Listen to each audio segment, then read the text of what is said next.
ಮಲೆನಾಡಿನಲ್ಲಿ ಮಳೆ ಹೆಚ್ಚಾಗಿದ್ದು ಹೊಸನಗರ ತಾಲೂಕಿನಲ್ಲಿ ಭೂಕುಸಿತದ ಆತಂಕ ಮನೆ ಮಾಡಿದೆ. ಈಗಾಗಲೇ ಕುಂದಗಲ್ ಗ್ರಾಮದ ಬಳಿ ಭೂಮಿ ಬಾಯಿ ಬಿಟ್ಟಿದ್ದು ಭಯದ ವಾತಾವರಣ ನಿರ್ಮಾಣವಾಗಿದೆ. ಏನಾಗುತ್ತೋ ಏನು ಅನ್ನೋ ಭಯದಲ್ಲಿಯೇ ಜನರು ಬದುಕ್ತಾ ಇದ್ದಾರೆ. ಈ ನಡುವೆ ತೀರ್ಥಹಳ್ಳಿ ಶಾಸಕ ಆರಗ ಜ್ಞಾನೇಂದ್ರ ಭೇಟಿ ನೀಡಿ ಪರಿಶೀಲನೆ ನಡೆಸಿದ್ರು.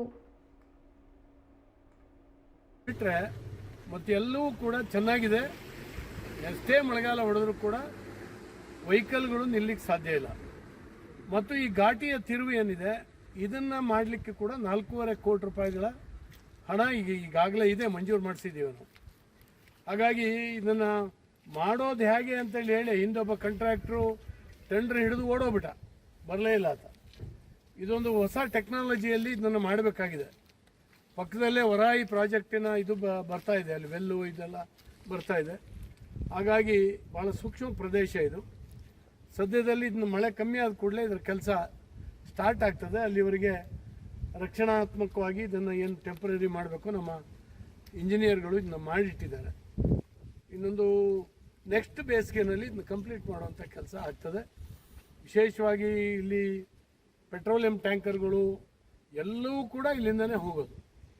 ಈಗ ಬೇರೆ ಬೇರೆ ಆಗುಂಬೆ ಘಾಟಿ ಕೂಡ ಹೆವಿ ವೆಹಿಕಲ್ಗಳನ್ನ ಸ್ಟಾಪ್ ಆಗಿದೆ, ಜರ್ಸತ್ತೆ ಅಂತೇಳಿ.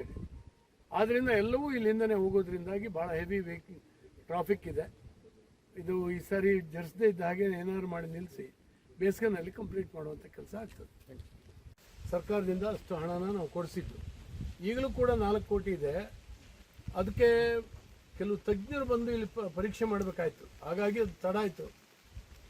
ಅದು ಜರಿದಿದ್ದ ಹಾಗೆ ಉದಾಹರಣೆಗೆ ಬೆಂಗಳೂರಿಂದ ಬರುವಂಥ ರಸ್ತೆದು ಯಾವುದು ಘಾಟಿ, ಅದು ಶಿರಾಡಿ ಘಾಟಿ. ವರ್ಷಕ್ಕೆ ಎಷ್ಟು ಸರಿ ಬ್ಲಾಕ್ ಆಗುತ್ತೆ. ನಮ್ಮದು ಪರಿಸ್ಥಿತಿ ಅದೇ. ಕರಾವಳಿಗೂ ಮತ್ತು ಶಿವಮೊಗ್ಗಕ್ಕೆ, ಚಿಕ್ಕಮಗಳೂರಿಗೆ ಜೋಡಣೆ ಆಗುವಂಥ ಈ ಎಲ್ಲ ಘಾಟಿಗಳು ಹಾಗೆ ಇದ್ದಾವೆ. ಇರೋದ್ರಲ್ಲಿ ಇದೇ ಚೆನ್ನಾಗಿದೆ, ಈ ಘಾಟಿ ಇದೇ ಚೆನ್ನಾಗಿದೆ. ಅದೊಂದು ಕರ್ವ್ ಬಿಟ್ಟರೆ ಮತ್ತು ಯಾವುದು ಕೂಡ ಏನೂ ತೊಂದರೆ ಆಗೋ ಹಂಗಿಲ್ಲ, ಅಷ್ಟು ಚೆನ್ನಾಗಿ ನಾವು ಮಾಡಿಸಿದ್ವಿ. ಸರ್, ಈಗ ನೀವು ದುಡ್ಡು ತಂದು ಹಾಕ್ತಿದ್ದೀವಿ ಸರ್, ಆದರೆ ಟೆಕ್ನಿಕಲಿ ವೀಕ್ ಇದೆ ಅಂತ ಅನ್ಸುತ್ತೆ ಸರ್. ಅಂದರೆ ಇಲ್ಲ ಟೆಕ್ನಿಕಲಿ ವೀಕ್ ಇಲ್ಲವೇ ಇಲ್ಲ. ಸಾಕಷ್ಟು ತಜ್ಞರು ಅದನ್ನ ತಪಾಸಣೆ ಮಾಡಿದ್ದಾರೆ. ಚೀಫ್ ಇಂಜಿನಿಯರ್ ಆದಿಯಾಗಿ ಎಲ್ಲರೂ ಕೂಡ ಬಂದಿದ್ದಾರೆ. ಬೇರೆ ಬೇರೆ ಕನ್ಸಲ್ಟೇಷನ್ ಇವ್ರನ್ನ ಕರ್ಕೊಂಡು ಬಂದಿದ್ದಾರೆ. ಸಾಕಷ್ಟು ಬರೀ ಕನ್ಸಲ್ಟೇಷನಿಗೆ ತುಂಬ ದುಡ್ಡು ಖರ್ಚಾಗಿದೆ. ಅದನ್ನು ಮಾಡಿದ್ದಾರೆ. ಯಾಕಂದರೆ ಆ ಸ್ಥಳವೇ ಹಂಗಿದ್ದು. ಪಕ್ಕದಲ್ಲಿ ನಮ್ಮ ವಿದ್ಯುತ್ ಇದಕ್ಕೆ ವರಾಯಿ ಇದಿದೆ, ಪ್ರಾಜೆಕ್ಟಿನ ಏರಿಯಾ ಕೂಡ ಇದೆ. ಹಾಗಾಗಿ ಅವೆಲ್ಲವೂ ಸೂಕ್ಷ್ಮ, ಏನೆಲ್ಲ ಮಾಡೋಕ್ಕಾಗೋದಿಲ್ಲ.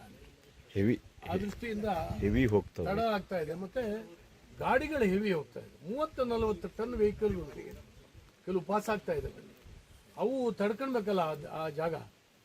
ಅದಕ್ಕೆ ಸರಿಯಾದಂಥ ರೀತಿಯಲ್ಲಿ ಬಂದೋಬಸ್ತ್ ಮಾಡುವಂಥ ಅವಶ್ಯಕತೆ. ಮಳೆ ಜಾಸ್ತಿ ಬೀಳ್ತದೆ.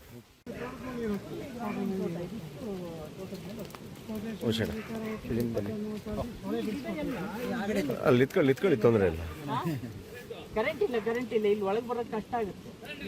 ಕರೆಂಟ್ ಇಲ್ಲ, ಹೋಗ್ಬೇಡ್ರಿ ಮರ ಕಟ್ಟಿಗೆ ಮೇಲೆ ದಾಡ್ತಾರೆ ಬಿಡ್ರಿ. ಮಲೆನಾಡೋರಿಗೆ ದಾಡಕ್ಕಾಗಲ್ಲ. ಇಲ್ಲಿ ಬಂದು ದಾಟ್ಬೋದು. ಕಡೆ ಬರ್ರಿ.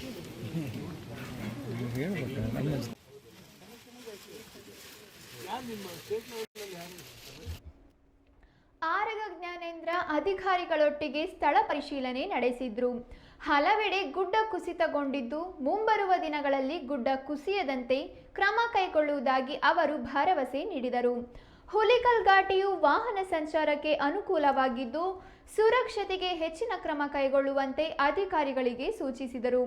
ನಂತರ ರೈತರ ಜಮೀನಿನಲ್ಲಾದ ಹಾನಿ ಬಗ್ಗೆ ಸ್ಥಳ ಪರಿಶೀಲನೆ ನಡೆಸಿದ ಅವರು ಸೂಕ್ತ ಪರಿಹಾರ ಕ್ರಮ ನೀಡುವುದಾಗಿ ತಿಳಿಸಿದ್ದಾರೆ.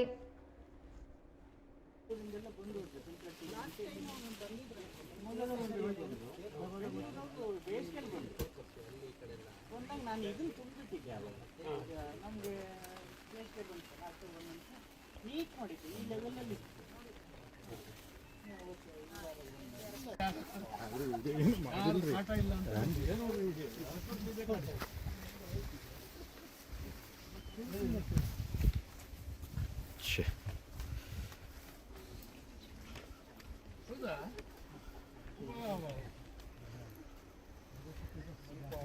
ಅಲ್ಲ ನಿನ್ನೆ ಇದೇ ಫೋಟೋ ಅಲ್ಲ, ಜಾಸ್ತಿ ಆಗಿದೆ ಇದೀಗ ಅಲ್ಲ ಜಾಸ್ತಿ ಇಳಿಬೋದಲ್ಲ ನಿನ್ನೆ ಬೆಳಗ್ಗೆ ಒಂದು ಸಣ್ಣ ಬಿರುಕಿತ್ತು ಹಾ. ಒಂದು ಸಣ್ಣ ಒಂದು ಬೆರಳಷ್ಟು ಇದು ಜಾರಿ ಹೋಗ್ಬಿಡ್ತದ ಅಂತ ಇದಲ್ಲ ತದ್ಲಾರಿ ಕಡೆ ಬನ್ನಿ. ಮೊಬೈಲ್ ಮಾಡಿದ್ದೆ ನಾನು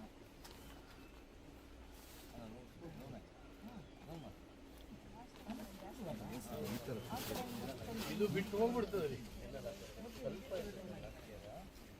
ಅಲ್ಲಿ ಅಷ್ಟಾಗ್ಲ ಹೋಗಿದೆ ಅದು.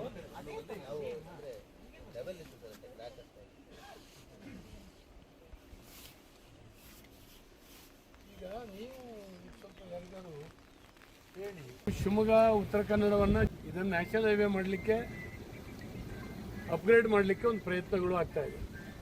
ಭಾಳ ವರ್ಷದಿಂದ ಇಲ್ಲಿ ಮಳೆಗಾಲ ಬಂತು ಅಂತ ಹೇಳಿದ್ರೆ ಈ ರೋಡ್ ಕಟ್ ಆಗ್ತಿದೆ.